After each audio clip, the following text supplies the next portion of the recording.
Fala pessoal, paz, aqui é a TT e no episódio de hoje eu quero falar com vocês sobre um tema que eu acho muito importante e que eu não vejo ninguém falando. No episódio de hoje eu quero falar diretamente aos celibatários e lançar luzes sobre o modo de viver a vocação. Bom, acredito que muitos que deram play aqui não me conhecem, podem estar se perguntando a troco de que eu tô me metendo a falar desse assunto. Ainda mais que a maioria dos celibatários tiveram longos anos nas casas de formação e acabam sempre pensando que já sabem o suficiente sobre a própria vivência vocacional e que não precisam ouvir ou buscar mais nada sobre esse assunto. Eu discordo. Se as formações iniciais recebidas tivessem sido realmente boas, e se a formação permanente enquanto mentalidade tivesse em dia, não seria tão comum nós vermos celibatários infelizes, que vivem a vocação como um peso, e que só se mantêm nas funções que têm, porque acabam tendo válvulas de escape onde buscam compensações para darem conta de continuar levando a missão adiante. Pois é, meus amigos, viver o celibato está longe de ser cumprir tarefas pastorais e se manter solteiro. As renúncias feitas por um celibatário nunca devem ser um peso. A boa vivência da vocação deve ser fonte de vida e realização.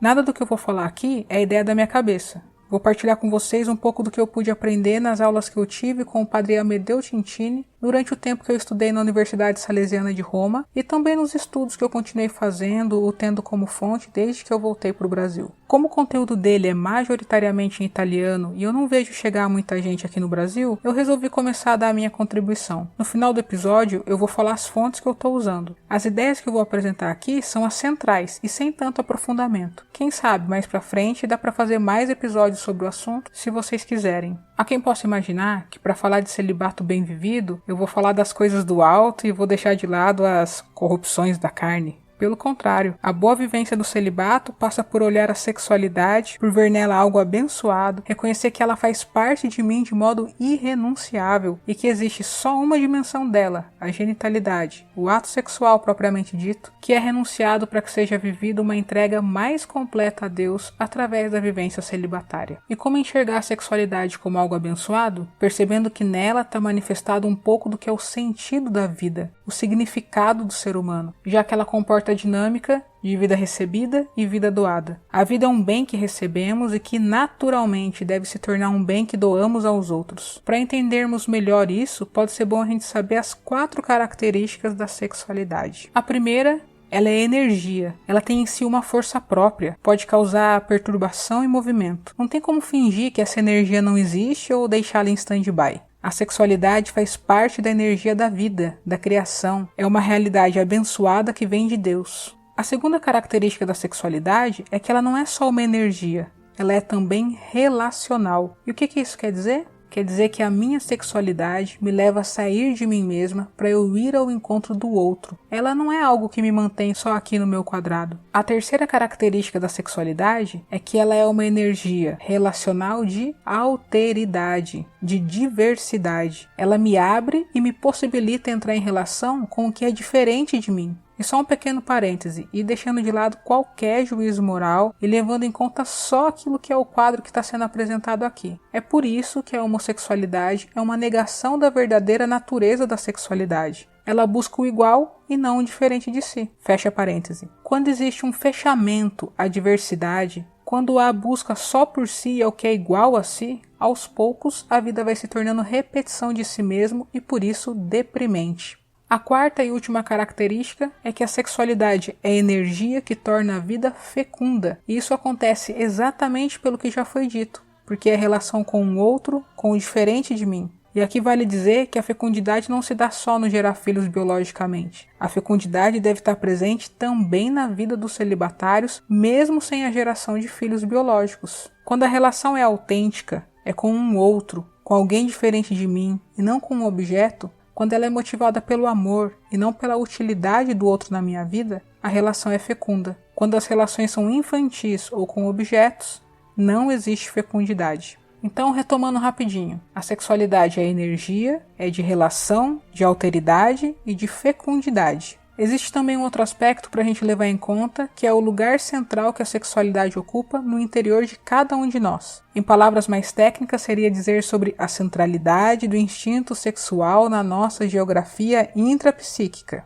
Ufa! Todos nós temos necessidades de gratificação de diversas ordens dentro de nós. Vira e mexe são essas gratificações que a gente está buscando. Só que a gratificação que o instinto sexual proporciona é central. Imagina aí um círculo e que dele saem várias conexões que o ligam a outros círculos periféricos. Esses outros círculos são os demais instintos que sempre querem receber gratificações através das nossas ações. 2 exemplos de um total de quase 20 desses outros instintos seriam a necessidade de afirmação de si e de autorrealização. Quando o nosso instinto sexual é gratificado, ele transmite a satisfação dele também para os outros instintos mais periféricos, que acabam gratificados de forma indireta. Quando ele não é gratificado, ele acaba solicitando gratificação através desses outros instintos. E prestem bastante atenção. É por trás dessa dinâmica que o padre Amedeo Tintini enxerga que está toda a problemática das crises de hoje em dia, inclusive a da pedofilia.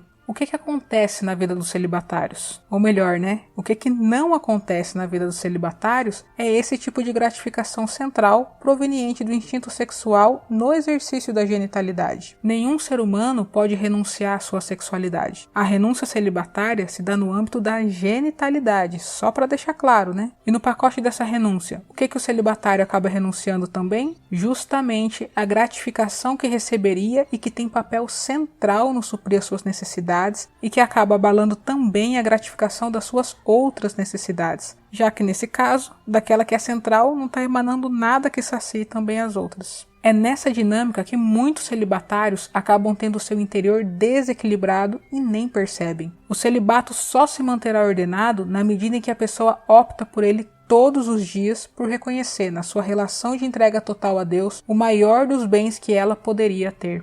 Fora dessa motivação, o celibatário, pouco a pouco, vai buscando gratificações para as necessidades básicas do seu interior e só se as encontra é que se manterá em pé na sua opção. São os casos dos celibatários que se mantêm continentes, embora busquem gratificação para os seus diversos outros instintos de modo desordenado para tentar assim organizar a bagunça do seu interior. É onde alguns se enganam pensando, eu sou um bom celibatário, eu não tenho caso com ninguém. Mas eu pergunto, e aí, é carreirista? Autoritário? Tem vício no consumo de comida, bebida ou pornografia? Será mesmo que o seu celibato está equilibrado? E entendam, meus irmãos, eu estou falando isso não para trazer condenação, crise ou julgamento, mas justamente para trazer para cada um a luz que pode direcionar rumo à verdadeira realização vocacional e santidade de vida. O nosso celibato não deve nunca ser um peso ou algo acessório. Ele é central e uma grande graça que Deus nos quer permitir viver, tendo os nossos corações profundamente saciados pelo amor dele. Quando a opção pelo celibato não é livre e confirmada no cotidiano, o desequilíbrio se manifesta e começa a pedir a gratificação dos diversos instintos. Então, lembram que a sexualidade é central e que quando ela é gratificada também os instintos periféricos são gratificados? Pois é, quando a sexualidade não é gratificada, em alguns casos, ainda que inconscientemente, nós, por vezes, buscamos nos instintos periféricos e nem nos damos conta da gravidade do desequilíbrio que está acontecendo dentro de nós. A pessoa é celibatária e está querendo receber gratificação no se sentir importante, no ter poder, no se saciar com os bens materiais ou até no consumo de comida e bebida, por exemplo. Quantos celibatários autoritários, infelizmente, a gente vê por aí? Eu me pergunto, como é que alguém que consagra a vida para se dedicar em servir ao próximo pode ser autoritário? Quantos celibatários que no isolamento dos seus quartos, depois de um dia intenso de apostolado, buscam ter alguma gratificação consumindo material pornográfico? Quantos celibatários que mantêm a continência sexual, mas se acabam na cerveja, na pizza, no churrasco, nos doces? São os diversos instintos periféricos buscando alguma gratificação para poder então refazer o equilíbrio interior da pessoa. Todo esse sistema de busca por compensações não acontece do dia para a noite. Ele começa discretamente, nas pequenas coisas. Em geral vem acompanhado pelos pensamentos. O que tem de mais nisso? Também não dá para renunciar a todos os prazeres da vida, né? Isso nem é pecado? Pouco a pouco essa realidade vai crescendo e cada vez vai pedindo mais. A pequena gratificação buscada na curiosidade sexual se torna um vício autoerótico. A pequena gratificação na estima de si cresce e se torna carreirismo. E assim as coisas vão cada vez mais saindo do controle e distanciando a pessoa daquilo que é a vivência equilibrada e feliz da vocação. O padre Amedeo Tintini enxerga esse sistema de busca por gratificações como sendo o maior mal da igreja hoje. E por quê? Porque é aí que mora a raiz dos abusos que o Papa Francisco tanto tem buscado combater. Abuso de poder, abuso de consciência, abusos econômicos e também os sexuais. Na medida em que a pessoa vai fazendo escolhas buscando compensações, cada vez mais isso aí vai se tornando natural para ela, que vai deixando de perceber que poderia ter algo errado aí. Eu tenho certeza que tem gente me ouvindo e pensando, nada a ver, tá sendo radical demais. Se você pensou isso, eu te convido a observar melhor as motivações que estão por trás das suas pequenas escolhas cotidianas e examinar também a quantas anda a sua relação pessoal de amor com Deus. Não sou eu quem tá sendo radical demais, eu só tô dando voz a um dos maiores especialistas no assunto, aquele que atende vítimas e abusadores, que acompanha religiosos de todo o mundo que estão em crise e que dá aula nas principais universidades pontifícias de Roma. A tese é de quem há décadas estuda e toca o problema com as próprias mãos. Por isso é tão importante a gente parar para ouvir os argumentos dela. Enfim, daria para falar ainda muito mais coisas sobre esse assunto. Daria para tratar também a dinâmica e a gênese dos abusos sexuais a partir dessa perspectiva, os enxergando como fruto do sistema de busca por gratificações e não só de patologias psíquicas pré-existentes. Essa é a tese do padre Amedeo.